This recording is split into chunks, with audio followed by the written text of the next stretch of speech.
Assalamualaikum warahmatullahi wabarakatuh. Kami dari kelompok C akan memaparkan hasil diskusi kelompok kami untuk materi Accounting for Leases atau akuntansi untuk sewa. Sebelum mulai memaparkan materi, izinkan kelompok kami untuk memperkenalkan diri terlebih dahulu. Yang pertama, saya sendiri, Eliza Dwi Renata dengan NPM akhir 192. Lalu yang kedua, Karisa Firda Agustin dengan NPM akhir 021. Dewi Azila Naila, NPM 022. Nurul Silsilati Rahma dengan NPM akhir 035. Rahma Agustina, NPM akhir 136. Evi Diah Puspitasari, NPM akhir 214. Melani Amelia Putri, NPM akhir 275. Dan yang terakhir, Wafa Aisyah Yusria Farjana dengan NPM akhir 318. Nah, yang pertama akan saya bahas di sini tuh tentang judul pada bab ini, yaitu Accounting for Leases atau akuntansi untuk sewa. Nah, di sini tuh pencatatan dan pelaporan transaksi sewa oleh penyewa atau leases dan pemberi sewa lessor itu sesuai dengan standar akuntansi. Tujuannya itu untuk mencerminkan hak penggunaan aset dan kewajiban pembayaran sewa dalam laporan keuangan. Nah, the leasing environment.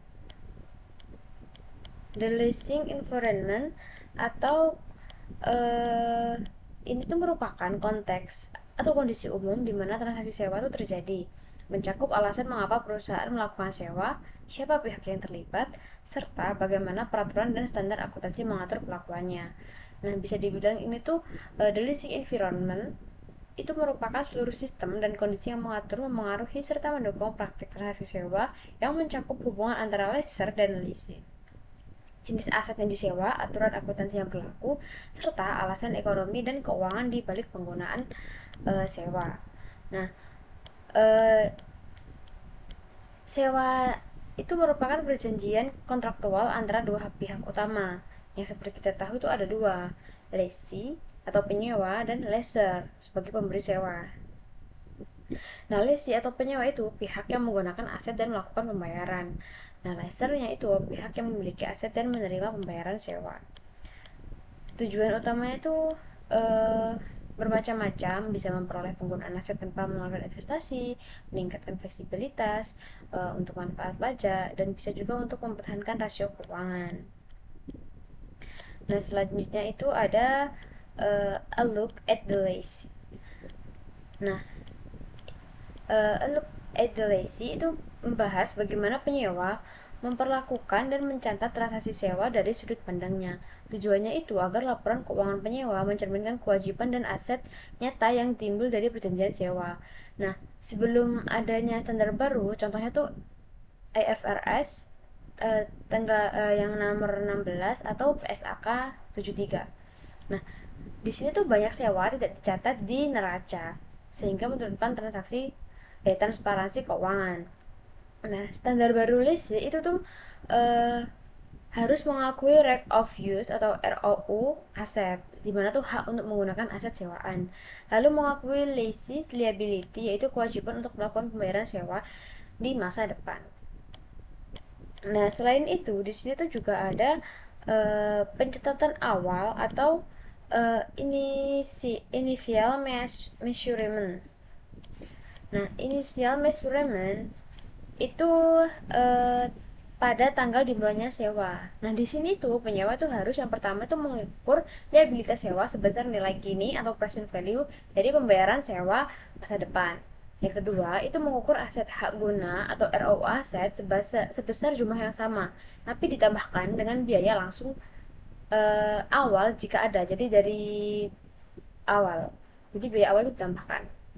Nah, rumusnya tuh yaitu menghitung PV-nya. Lalu ada juga subsequent measurement atau pencatatan selama masa sewa. Nah, di sini yang pertama itu aset hak guna disusutkan setiap periode seperti aset tetap biasa. Dan itu dicatat sebagai depreciation expense. Dan yang kedua, liabilitas sewa itu menurun setiap kali pembayaran dilakukan. Dan bagian bunga diakui sebagai interest expense. Lalu yang kedua ada advantage of leasing. Nah, yang dimaksud di sini tuh keuntungan sewa bagi penyewa. Yang pertama, itu ada 100% financing at fixed rates, yaitu pembiayaannya itu 100% dengan tingkat bunga yang tetap. Nah, dalam perjanjian sewa, penyewa itu tidak perlu membayar uang muka seperti pada pembelian aset dengan pinjaman bank. Nah, di sini tuh seluruh biaya penggunaan aset dapat dibiayai melalui sewa.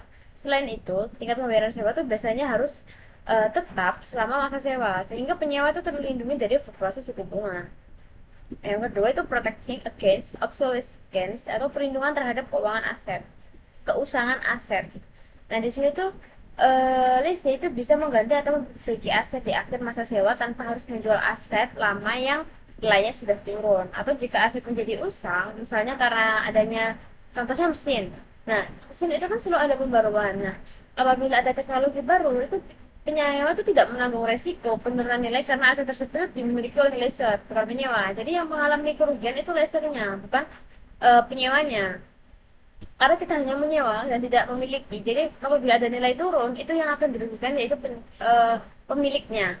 Yang ketiga itu flexibility, yaitu em, perjanjian sewa itu dapat disesuaikan dengan kebutuhan operasional penyewa. Misalnya tuh jangka waktunya tuh bisa pendek atau panjang. Aset bisa diganti, diperpanjang atau dikembalikan sesuai kontrak. Nah, lease itu memiliki fleksibilitas dalam penggunaan aset tanpa komitmen jangka panjang seperti kepemilikan permanen. Dan yang terakhir itu less costly financing, yaitu pembiayaan yang lebih murah. Dan dalam banyak kasus, biaya sewa total itu lebih rendah dibandingkan biaya membeli aset menggunakan pinjaman bank. Karena yang pertama, lessor itu mungkin mendapatkan diskon pembelian besar. Yang kedua, lessor dapat memanfaatkan manfaat pajak dan meneruskan sebagian ke lessee dalam bentuk pembayaran sewa yang lebih rendah. Artinya, leasing itu dapat menjadi cara pembiayaan lebih hemat daripada pembiayaan tradisional. Dan yang sekarang itu dari sudut pandangnya lessor. Ada a look at the lessor, yaitu tinjauan terhadap pemberi sewa.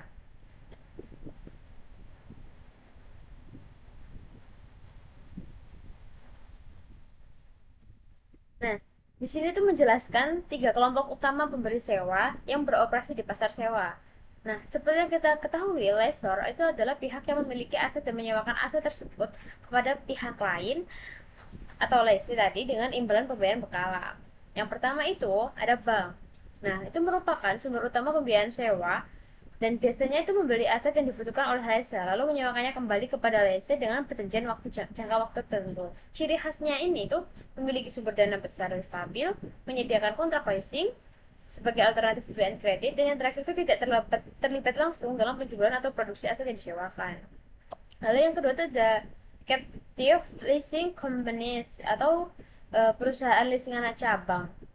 Nah, itu merupakan anak perusahaan atau subsidiary dari perusahaan manufaktur yang utama atau yang besar. Nah, didirikan khusus untuk menyediakan pembiayaan sewa bagi pelanggan induk perusahaan. Ciri khasnya itu tujuannya utamanya itu untuk mencari bunga dari pembiayaan. Itu jadi tidak mencari bunga dari pembiayaan, melainkan meningkatkan penjualan produk induk. Dan yang kedua itu mereka memahami produk dengan sangat baik karena masih dalam satu perusahaan. Jadi karena tadi misalnya perusahaannya dipecah ada cabangnya, itu bisa lebih fokus kepada maksudnya tujuannya itu lebih kompleks. Yang ketiga itu independen atau perusahaan leasing independen, yaitu tidak berafiliasi dengan bank atau produsen tertentu. Nah, ini tuh beroperasi secara mandiri dengan membeli berbagai aset dari pemasok, lalu menyewakannya kepada berbagai jenis pelanggan. Ciri khasnya itu keuntungan dari margin sewa dan jenis aset itu fokus utamanya. Yang kedua, lebih fleksibel dalam jenis aset dan kontrak ditawarkan dan menyediakan layanan untuk perusahaan kecil hingga besar. Nah, ini tuh ada keuntungan sewa bagi pemberi sewa atau advantage of leasing. Jadi keuntungan dari sini pemberi sewa yaitu aktivitas yang menarik dan menguntungkan karena memberikan kombinasi antara pendapatan bunga, peningkatan penjualan, keuntungan pajak dan nilai sisa aset yang tinggi. Yang pertama itu ada profitable interest margin atau margin bunga yang menguntungkan. Nah, dalam perjanjian sewa pembiayaan, lessor itu memperoleh pendapatan bunga dari pembayaran sewa yang dilakukan oleh lessor. Biasanya itu pembayaran sewanya itu mencakup pengembalian pokok investasi dan bunga. Yang kedua, stimulate sales atau meningkatkan penjualan. Di sini tuh leasing itu meningkatkan volume penjualan bagi produsen atau distributor yang juga berperan sebagai leaser. Nah, dengan menyediakan opsi sewa, pelanggan itu tidak mampu membeli secara itu bisa tetap menggunakan produk. Artinya, program leasing itu memperluas besar dan mempercepat penjualan produk karena membantu tadi. Lalu yang ketiga adalah tax benefit atau manfaat pajak.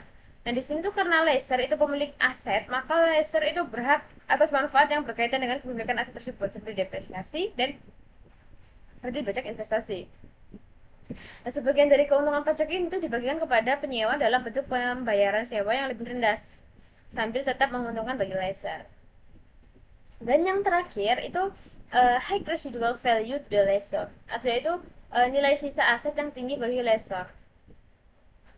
Yaitu pada akhir masa sewa, aset yang disewakan itu mungkin masih memiliki nilai sisa yang signifikan. Nah, apabila terjadi hal ini, tuh lessor itu dapat menjual kembali aset tersebut atau menyewakannya kembali ke pelanggan lain sesuai yang diinginkan lessor. Slide selanjutnya akan dilanjutkan oleh teman-teman saya.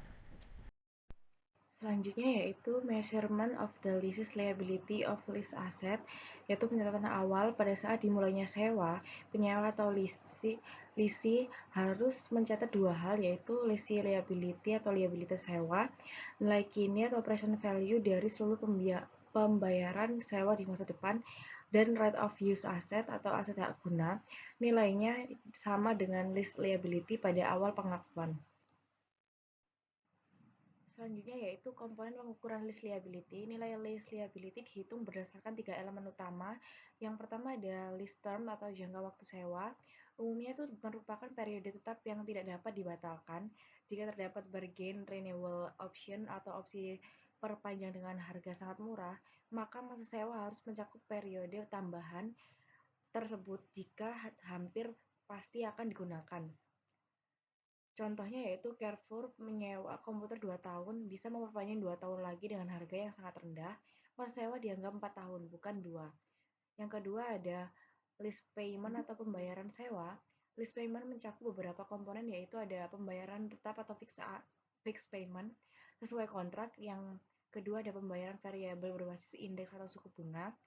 Jika besarnya sudah diketahui sejak awal, termasuk dalam PV lease liability.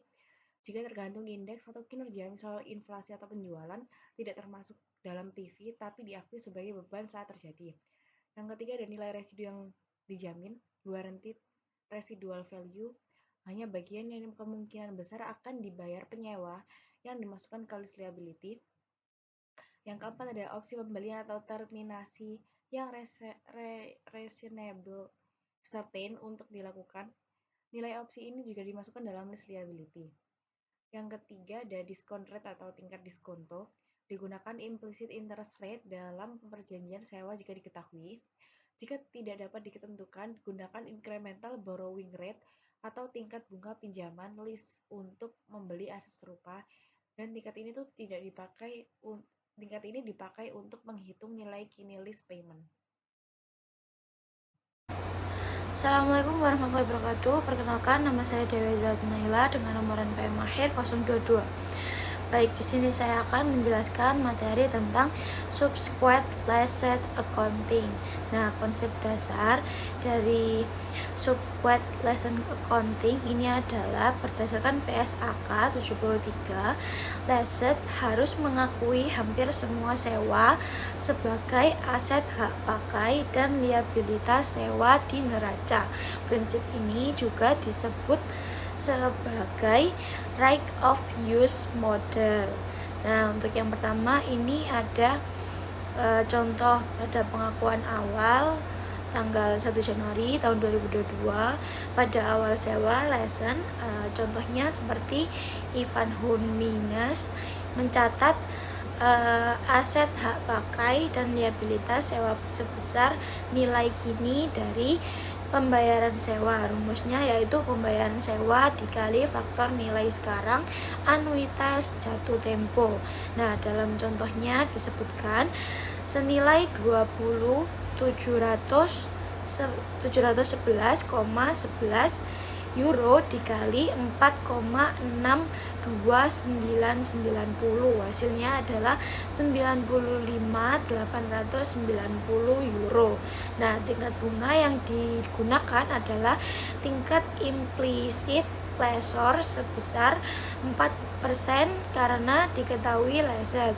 Untuk penjualannya pada tanggal 1 Januari 2022 pada debit senilai 95.890 dan pada itu nama akunnya adalah aset hak pakai. Lalu pada kredit kewajiban sewa senilai 95.890.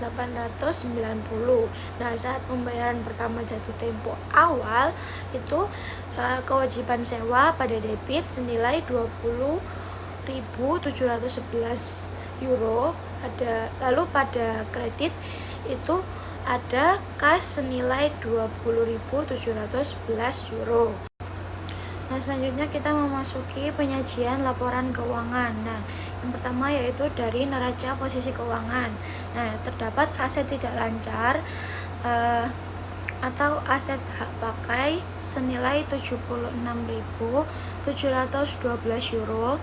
Lalu kewajiban lancarnya dibagi bagian liabilitas sewa yang jatuh tempo tahun depan senilai 20.711 euro, terdiri dari bunga ditambah dengan pokok.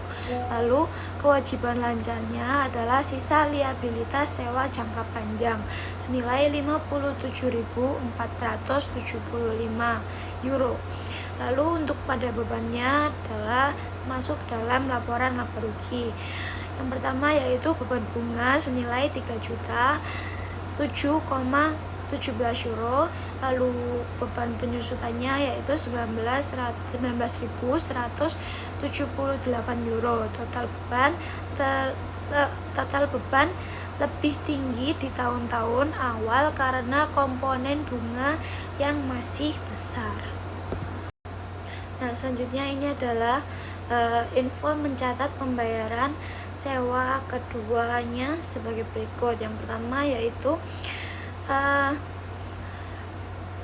pada tanggal 1 Januari tahun 2023 kewajiban sewa didapat dari 3.007,17 euro ditambah dengan 17.703 euro. Hasilnya adalah 20.711 euro. Lalu untuk pada kolom kreditnya yaitu uang tunai senilai 20.711 euro. Nah, selanjutnya yaitu entry hingga tahun 2026 mengikuti pola di atas. Setelah masa sewa berakhir, Info telah sepenuhnya mendepresiasi jumlah yang dia kapitalisasi sebagai aset hak guna. Perusahaan juga telah sepenuhnya melunasi kewajiban sewanya pada tanggal berakhirnya masa sewa, baik akun aset hak guna maupun akun liabilitas sewa yang terkait dengan sewa baik Ivanhoe. Nah, memiliki saldo nol jika Ivano tidak membeli Lego tersebut. Perusahaan mengembalikan peralatan tersebut kepada CNH 12 jika Ivano membelikan peralatan dari CNH pada saat berakhirnya masa sewa dengan harga 5.000 euro dan perkiraan sisa umur peralatan adalah 2 tahun. Perusahaan membuat entry penjualannya pada tanggal 1 Januari tahun 2027 pada debit adalah peralatan senilai 5.000 dan pada kredit uang tunai senilai 5.000. Selanjutnya, example 2 itu menggambarkan situasi di mana nilai sisa yang diharapkan berada di bawah nilai sisa yang dijamin. Jadi asumsikan pada contoh transaksi CNH Ivanhoe sebelumnya bahwa sangat dimungkinkan nilai sisa adalah 3.000 euro, bukan sebesar 5.000 euro sebagaimana nilai sisa yang dijamin. Nah, apabila Ivanhoe itu mengestimasi nilai sisa alat berat backhoe pada akhir masa sewa adalah 3.000 euro, maka Ivanhoe memasukkan 2.000 euro. Nah, 2.000 euro ini didapat dari 5.000 euro dikurangi 3.000 euro sebagai tambahan pembayaran sewa dalam menentukan liabilitas sewa dan aset hak pakai. Cara menghitungnya yaitu pertama kita menghitung present value dari rental payment-nya, kemudian menghitung present value dari residual payment-nya, menghasilkan 97534,21. Jurnal entry-nya yaitu right of use asset 97534,21 pada lease liability. Jurnal yang kedua, lease liability pada cash sebesar 20.711,11. Selanjutnya di sini ada tabel amortisasinya. Yang pertama yaitu lease liability, itu senilai 97534,21. Nah, kemudian annual lease payment-nya yaitu senilai 20.711,11. Kemudian selanjutnya pada tabel interest on liability sebesar 4%. Nah, ini tahun pertama itu tidak ada bunganya. Kemudian yang C, reduction on lease liability, ini dari yang A dikurang yang B. Kemudian lease liability pada tahun tersebut itu dari lease liability tahun sebelumnya dikurangi dengan yang C. Selanjutnya ada journal entry untuk tahun 2019 pada 1 Januari itu sewa dikapitalisasi. Kemudian jurnal yang kedua itu ada pembayaran yang pertama pada tanggal 31 Desember 2019 itu ada adjusting entry dan pencatatan depresiasi. Pada tanggal 1 Januari 2020 itu pembayaran yang kedua dan 1 Januari 2024 itu ada final payment. Masih pada example 2 itu misalkan karena perawatan yang kurang baik terhadap alat berat backhoe, Ivanhoe dan CNH setuju untuk menetapkan bahwa nilai wajar peralatan tersebut adalah 0 saat Ivanhoe mengembalikan alat berat backhoe pada CNH tanggal 1 Januari 2024. Nah, pada kasus ini Ivanhoe melaporkan kerugian sebesar 3.000 euro berdasarkan skenario pembayaran yang diharapkan, sehingga Ivanhoe itu membuat jurnal entry pada 1 Januari 2027 loss on lease sebesar 3.000 pada cash 3.000. Nah, bila bukan berdasarkan skenario itu loss on lease 5.000 pada cash 5.000. Kemudian selanjutnya bargain purchase option. Ini opsi tawaran membeli. Ini memungkinkan penyewa untuk membeli properti sewa dengan harga tertentu yang biasanya nilainya itu lebih rendah dibandingkan nilai wajar masa datang aset tersebut. Jadi penyewa itu harus meningkatkan nilai kini dari pembayaran sewa melalui nilai kini dari harga opsi. Selanjutnya mempengaruhi akuntansi melalui cara yang sama seperti nilai sisa yang dijamin dengan nilai yang paling mungkin untuk dimiliki. Selanjutnya pada example 3 unguaranteed residual value. Nah, misalkan Hathaway ini sebagai pesewa dan MNS ini sebagai penyewa menandatangani suatu perjanjian sewa pada tanggal 1 Januari 2019. Nah, perjanjian sewa itu menjelaskan bahwa Hathaway itu harus memberikan hak pakai atas salah satu peralatan standar cardboard kompaktor untuk digunakan oleh salah satu toko milik MNS. Informasi yang relevan dengan perjanjian tersebut yaitu yang pertama, perjanjian sewa tidak memiliki opsi pembaruan. Peralatan kompaktor itu dikembalikan pada Hathaway pada saat perjanjian sewa berakhir. Nah, suku bunga implisit pesewa itu tidak diketahui oleh MNS, sedangkan suku bunga pinjaman incremental MNS adalah 6%. Nah, jadi nilai kini dari pembayaran sewa bagi MNS adalah 49924,56 dari 620,8 dikali dengan present value-nya. Nah, liabilitas sewa itu sebesar 49924,56 itu tidak termasuk sebagai pembayaran yang terkait dengan nilai sisa yang tidak terjamin. Nah, jadi MNS itu membuat jurnal sebagian berikut. Right of use of asset sebesar 49924,56 pada lease liability. Jurnal yang kedua lease liability pada cash sebesar 17.620,08. Selanjutnya kita membuat tabel amortisasinya. Nah, lease liability yang pertama yaitu 49.94,56 dan lease payment-nya 17.620,08. Seperti yang tadi, interest-nya itu pada tahun pertama tidak dibayarkan karena belum ada bunganya. Kemudian yang C, reduction of lease liability, ini dari A dikurangi yang B, kemudian lease liability pada tahun tersebut itu dari lease liability sebelumnya dikurangi dengan yang C. Selanjutnya yaitu ada journal entry. Yang pertama yaitu untuk mengakui lease expense atau beban sewa dan mencatat depresiasi pada tanggal 31 Januari 2022. Kemudian pada tanggal 1 Januari yang tadi itu pada tanggal 31 Desember 2022. Kemudian pada tanggal 1 Januari 2023 itu mencatat second payment tanggal 31 Januari 2023 itu mengakui beban sewa dan mencatat depresiasi. 1 Januari 2024 itu pembayaran yang ketiga. 31 Januari 2024 itu record depreciation. Nah, selanjutnya bagaimana jika sewa dengan nilai rendah dan berjangka pendek? Jadi IASB itu memberikan pengecualian untuk melakukan kapitalisasi pada seluruh jenis sewa berikut. Nah, yang pertama yaitu sewa bernilai rendah atau low value leases. Aset yang diperjanjikan memiliki nilai $5.000 atau lebih rendah. Jadi penyewa itu dapat memilih untuk mencatat pembayaran sewa sebagai beban pada saat terjadi. Yang kedua yaitu sewa berjangka pendek atau short term lease, masa sewa 12 bulan atau lebih pendek.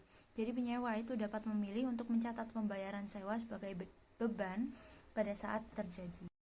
Baik, selanjutnya yaitu ada classification of leases by the lessor atau klasifikasi sewa oleh lessor.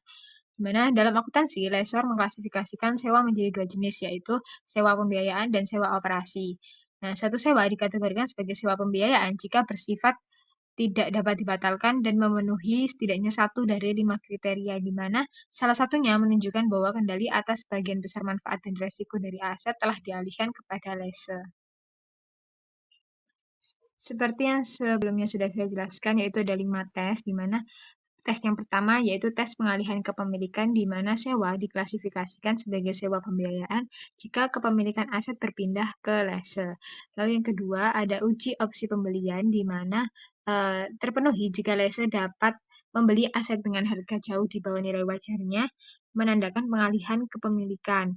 Lalu untuk uji jangka waktu sewa, yaitu jika jangka waktu sewa mencakup 75% atau lebih dari umur ekonomis aset, maka sewa diklasifikasikan sebagai sewa pembiayaan. Penilaian ini memerlukan pertimbangan matang sesuai panduan IFRS 16. Lalu kemudian untuk yang keempat, uji nilai sekarang. Jika nilai kini pembayaran sewa mencapai 90% atau lebih dari nilai wajar aset, maka sesewa diklasifikasikan sebagai sewa pembiayaan. Nah, karena kendali atas aset dianggap telah dialihkan kepada lessor. Lalu yang terakhir, uji penggunaan alternatif. Jika setelah masa sewa berakhir, lessor tidak memiliki alternatif penggunaan aset, maka dianggap kendali telah berpindah ke lessor, sehingga sewa diklasifikasikan sebagai sewa pembiayaan. Hal ini terjadi bila aset dibuat khusus untuk kebutuhan lessor dan tidak dapat digunakan oleh pihak lain. Nah, dalam sewa pembiayaan, lessor menghapus aset dan mencatat piutang sewa sebesar nilai kini pembayaran sewa, lalu mengakui pendapatan bunga selama masa sewa dengan metode bunga efektif. Dalam sewa operasi, lessor tetap mencatat aset di laporan keuangan, mengakui pendapatan sewa secara garis lurus, dan menyusutkan aset dengan metode garis lurus. Lalu, selanjutnya, sewa pembiayaan terbagi menjadi dua, yaitu sewa jenis penjualan dan sewa pembiayaan langsung. Nah, sewa jenis penjualan itu terjadi saat produsen atau dealer menyewakan produknya sebagai bagian dari strategi penjualan, sehingga mencatat pendapatan penjualan, harga pokok penjualan, dan pendapatan bunga. Nah, kalau untuk sewa pembiayaan langsung dilakukan oleh lembaga keuangan seperti bank atau perusahaan asuransi dan hanya mengakui pendapatan bunga. Keduanya mengikuti pedoman pengakuan pendapatan sesuai IFRS 15. Nah, untuk jurnal-jurnal yang digunakan dalam classification of receivable ledger itu ada yang pertama list receivable, cost of goods sold pada sales revenue, inventory. Lalu juga ada yang kedua cash pada list receivable, yang ketiga list receivable pada interest revenue. Perkenalkan, saya Rohma Agustina dengan NPM akhir 136. Di sini saya akan menjelaskan tentang lessor accounting for residual value. Yang pertama, lessor perspective guaranteed residual value atau perspective lessor, nilai residu terjamin. Dalam contoh Ivanhoe menjamin nilai sisa sebesar 5.000 euro dalam menghitung jumlah yang akan diperoleh kembali dari pembayaran sewa. Nilai kini dari nilai sisa dikurangi dari nilai wajar backhoe untuk mendapatkan jumlah yang akan diperoleh kembali oleh lessor. Gambar berikut ini menunjukkan perhitungannya. Yang pertama, nilai wajar peralatan yang disewakan sebesar 100.000 euro. Kemudian nilai sekarang dari nilai sisa yaitu 5.000 dikali dengan 0,82193 sama dengan 4.109,65 euro. Kemudian jumlah yang akan diperoleh kembali oleh lessor melalui pembayaran sewa yaitu 95.890,35 euro. Kemudian 5 pembayaran sewa awal tahun untuk mendapatkan pengembalian 4% adalah 95.890,35 euro dibagi dengan 4,62990 yaitu 20,711,11 euro. Berikutnya adalah lessor perspective unguaranteed residual value atau perspektif lessor nilai residu yang tidak terjamin. Untuk membandingkan sewa tipe penjualan dengan nilai sisa dijamin dengan yang tidak dijamin, asumsikan fakta yang sama seperti dalam situasi sewa Ivanhoe sebelumnya, yaitu yang pertama, harga jual adalah 100.000 euro. Kemudian yang kedua, nilai sisa adalah 5.000 euro. Nilai sekarangnya adalah 4.109,65 euro. Kemudian peralatan yang disewakan memiliki biaya 85.000 euro bagi dealer. Pada gambar ini menjelaskan tentang piutang sewa pada nilai residu terjamin adalah 100.000 euro. Kemudian nilai sisa yang tidak dijamin juga 100.000 euro. Kemudian harga jual aset pada nilai residu terjamin adalah 100.000 euro. Sementara pada nilai sisa yang tidak dijamin adalah 95.890,35 euro. Dari 100.000 euro dikurangi 4.109,65 euro. Kemudian harga pokok penjualan untuk nilai residu terjamin yaitu 85 euro. Sementara nilai sisa yang tidak dijamin adalah 80.890,35 euro. Dari 85.000 euro dikurangi 4.109,65 euro. Kemudian yang terakhir, laba kotor pada nilai residu terjamin adalah 15.000. Dari 100.000 euro dikurangi 85.000 euro. Sementara pada nilai sisa yang tidak dijamin adalah 15.000 euro, sama. Tetapi ini dari 95.890,35 euro dikurangi 80.890,35 euro. Berikutnya di sini adalah pencatatan jurnal pada nilai residu terjamin dan nilai sisa yang tidak dijamin.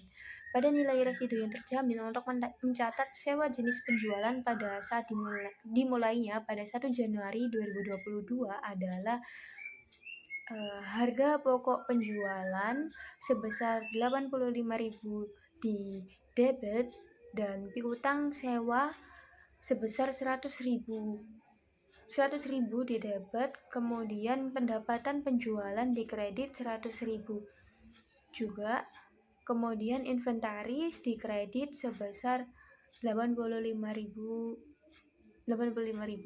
Kemudian di nilai sisa yang tidak dijamin, harga pokok penjualan sebesar 80.890,35,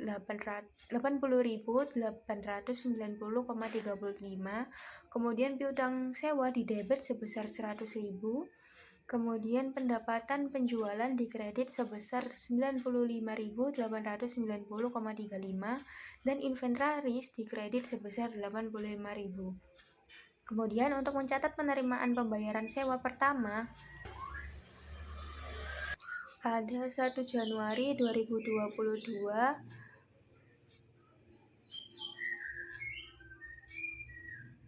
cash di debit sebesar 20.711,11, kemudian piutang sewa di kredit sebesar 20.711,11. Sementara nilai sisa yang tidak dijamin adalah cash di debit sebesar 20.711 dan piutang sewa di kredit sebesar 20.711,11. Kemudian untuk mengakui pendapatan bunga selama tahun pertama pada 31 Desember 2022 pada nilai residu terjamin, jurnalnya adalah piutang sewa di debit sebesar 3.171,56 dan pendapatan bunga di kredit sebesar 3.171,56. Sementara untuk jurnal nilai sisa yang tidak dijamin, piutang usaha di debit sebesar 3.171,56 dan pendapatan bunga di kredit sebesar 3.171,56. Kemudian untuk mencatat penerimaan pembayaran sewa kedua pada 1 Januari 2023 untuk jurnal nilai residu terjamin,